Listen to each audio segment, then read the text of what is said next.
नमस्कार, आप देखना शुरू कर चुके हैं कैपिटल टीवी बिहार का खास कार्यक्रम रूबरू। रूबरू में एक बार फिर हम बात करेंगे वैश्य सियासत की ही, वैश्यों की नाराजगी की, वैश्यों के गुस्से की। आखिर क्यों नाराज है वैश्य, क्यों गुस्से में है? कोई तो बात होगी, कहीं तो दिल को एक चोट पहुंची है। आखिर हुआ क्या है? तो हमारे साथ वैश्य नेता भूपाल भारती जी हैं, उनसे जानते और समझते हैं कि वैश्य नाराज ही क्यों चल रहे हैं, उनको मनाया क्यों नहीं जा रहा है। भूपाल भारती जी, आपका बहुत स्वागत है कैपिटल टीवी बिहार पर। चलिए, बहुत बहुत धन्यवाद। सर्वप्रथम तो हम आपके चैनल को अपनी ओर से बड़ी हृदय से आभार व्यक्त करते हैं कि आपने वैश्य समाज की आवाज को पूरे देश और प्रदेश में आगे बढ़ाने का काम किया। आपका सवाल है कि आखिर लोकसभा चुनाव के दौरान जो वैश्य समाज जो अपने गुस्से का इजहार किया, और मैं देख रहा था कि पूरे चुनाव के दौरान 25 से 50% वैश्य समाज ने एनडीए के पक्ष में वोट देने से अपने को परहेज रखा। चूंकि पूरा देश जानता है कि वैश्य समाज एनडीए का को वोटर माना जाता है। जी जी। इधर हाल के दिनों में लगातार जो वैश्य समाज की उपेक्षा हुई, प्रथम तो यह है कि बिहार भाजपा प्रदेश अध्यक्ष के रूप में श्री संजय जायसवाल को हटाकर किसी गैर वैश्य को रखा गया।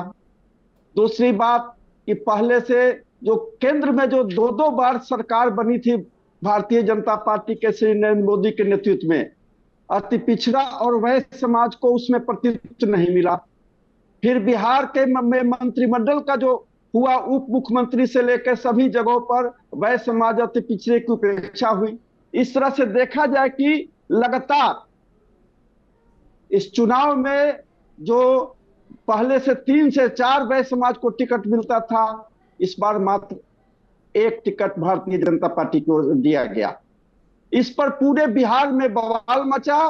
वैश्य समाज ने अपनी नाराजगी व्यक्त की और चुनाव के अंत में लोगों ने देखा कि नरेंद्र मोदी के चेहरा को देखा, और फिर भी 25% से लेकर 50% क्षेत्रों में वैश्य समाज ने अपने गुस्से का इजहार किया। भारती जी, ये कहा जा रहा है कि उस समय आप लोगों को ये समझाया गया, आश्वासन दिया गया, वादा किया गया कि चुनाव के बाद संजय जायसवाल जी को मंत्री पद दिया जाएगा। तो अब तो मंत्रिमंडल का विस्तार हो गया, मंत्रिमंडल गठन हो गया, संजय जायसवाल मंत्री नहीं बने, तो क्या भाजपा ने एक और आपका वादा तोड़ दिया? निश्चित तौर पर सवाल है कि लोग को उम्मीद थी कि जिस तरह से बिहार में टिकट बंटवारे में वैश्य समाज की उपेक्षा हुई, उस उपेक्षा को लोग गले माने घूंट पीकर अंत तक वैश्य समाज ने भारतीय जनता पार्टी और नरेंद्र मोदी के प्रति आस्था व्यक्त करते हुए वोट दिया। और लोग उम्मीद पाल रहे थे कि इस बार जो चुनाव नया मंत्रिमंडल का गठन होगा, यानी आपने 2 टिकट एनडीए से दिया, दोनों माने 100% जीत कर बताया। चाहे संजय जायसवाल जी जीते हों, चाहे आपको राजेश वर्मा जी, दोनों 100% हम लोगों ने सीट दिया। अब रही बात कि केंद्र में जब मंत्रिमंडल बनाने की बात आई, तो एक दिन पहले चर्चा चल रही थी कि श्री संजय जायसवाल जी को केंद्र में मंत्री बनाया जाएगा। लेकिन जब मंत्रिमंडल के नाम की घोषणा हुई, पूरा मर्माहत है। इसलिए भारतीय जनता पार्टी के शीर्ष नेतृत्व को एक बार पुनः ध्यान देना पड़ेगा कि अब आगे आने वाले अब खतरा सबसे बड़ा है कि बिहार के विधानसभा का चुनाव होने वाला है। मूल चुनाव होगा, उसके पहले जो 5 लोकसभा के उम्मीदवार जो विधायक जो लोकसभा जीत कर चले गए हैं, वहां 5 सीटों पर विधान का उपचुनाव होना है। कई तरह के चुनाव होना। उसमें तो वैश्य के भी एक नेता है जो सांसद बन गए, वहां भी तो उपचुनाव होगा।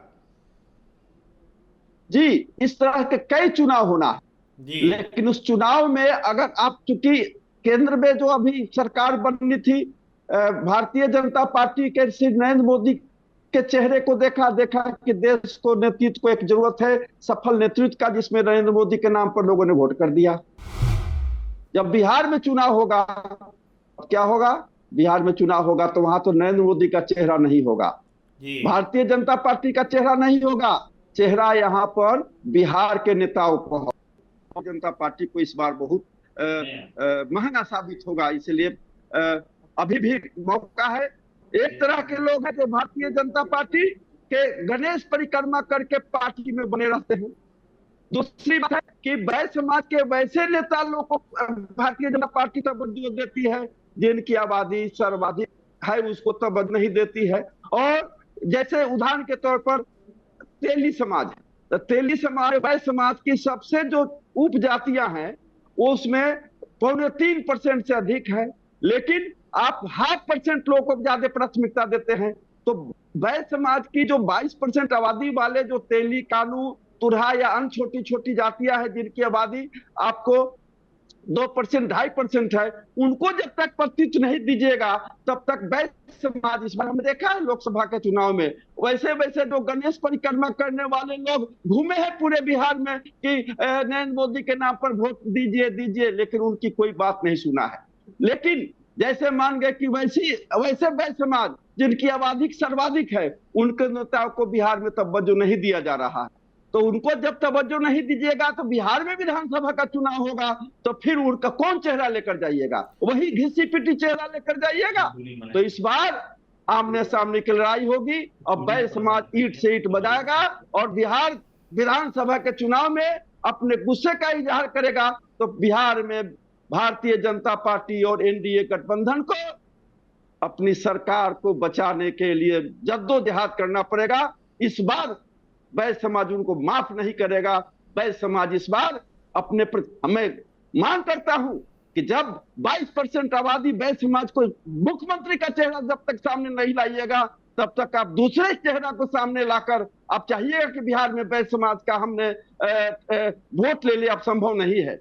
दूसरी सबसे बात कि वैसे लोगों को सामने लाना पड़ेगा जिसकी आबादी हो। तब मान गए कि जिसकी आबादी हो उसकी उतनी भागीदारी होनी चाहिए। तो वैश्य समाज में वैसे जिसकी आबादी तेली, कानू और इन लोगों का ज्यादा है उसको सामने नहीं लाइएगा और 0.5%, 0.25% के नेताओं को सामने लाइएगा तो वह भी वैश्य समाज बर्दाश्त नहीं करेगा।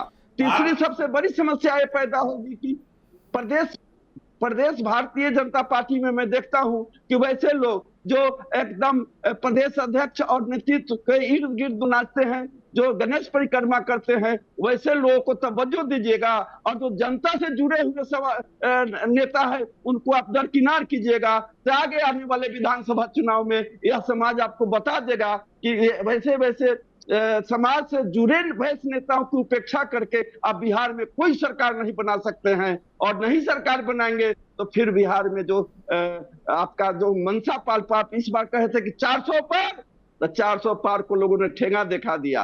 आपने कहा था कि 40 में 40, बहुत मशक्कत करने के बाद आप 30 सीट जीत पाए।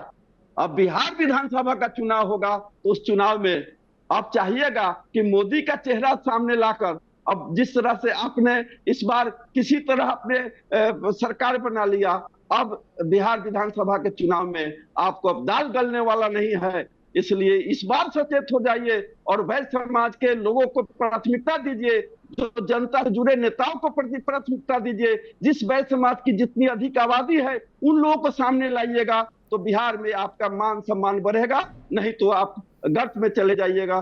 कोई उसको आपको रोकने नहीं जा रहा। भारती जी, ये दो बात आपने कही कि क्या वैश्य चेहरे के नेतृत्व में बिहार में चुनाव लड़ना चाहिए, आप कह रहे हैं, ये मांग रख रहे हैं। निश्चित तौर पर स्वाभाविक है कि इतनी बड़ी 22% आबादी का चेहरा आप गौण कर दीजिएगा, आप उप मुख्यमंत्री का चेहरा गौण कर दीजिए और इस तरह से कई चेहरे को सामने आपको लाना चाहिए था, नहीं लाए और मान गए कि आप देखें। मैं तो डंके की चोट पर कहता हूं, सम्राट चौधरी को अपने मुख्यमंत्री का चेहरा के रूप में प्रोजेक्ट किया। लोकसभा में क्या हुआ? कुशवाहा समाज उनकी बात को माना नहीं माना, नतीजा आधा से अधिक कुशवाहा समाज उनके खिलाफ चला गया। तो आप मुख्यमंत्री का चेहरा वैसे लोग सामने ला रहे हैं जिसकी आबादी 5% से कम है और 22% आबादी वाले को मैंने सिर्फ वोट देने के लिए वैश्य समाज पैदा लिया है। अब वो नहीं चलेगा। इसलिए अगर आप बिहार में सरकार बनाना चाहते हैं, एनडीए की सरकार लाना चाहते हैं, तो वैश्य समाज के चेहरे को मुख्यमंत्री के रूप में नहीं लाइएगा। उसे नीचे कोई भी समझौता करने की स्थिति में बिहार का वैश्य समाज नहीं है।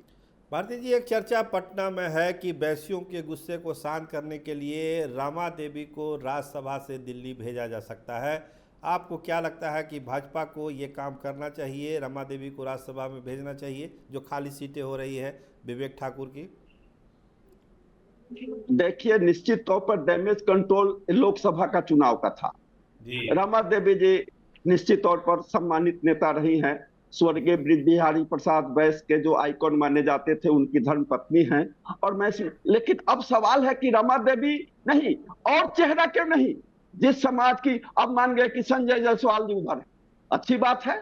इधर रमा देवी जी है, अच्छी बात है। इधर पवन जायसवाल जी, अच्छी बात है। श्री राजेंद्र जी, तो मान गए कि एक समाज के लोगों को सिर्फ बिहार में चेहरा लाइएगा, और बड़ी आबादी जो तेली और कानू का है, उनको आप माइनस करके चाहिएगा कि बिहार में वैश्य की एकता हो, संभव नहीं है। इसलिए मैं रमा देवी जी का मैं विरोधी नहीं, रमा देवी जी को भी सम्मान मिलना चाहिए, लेकिन वैसे लोग को भी सम्मान मिलना चाहिए।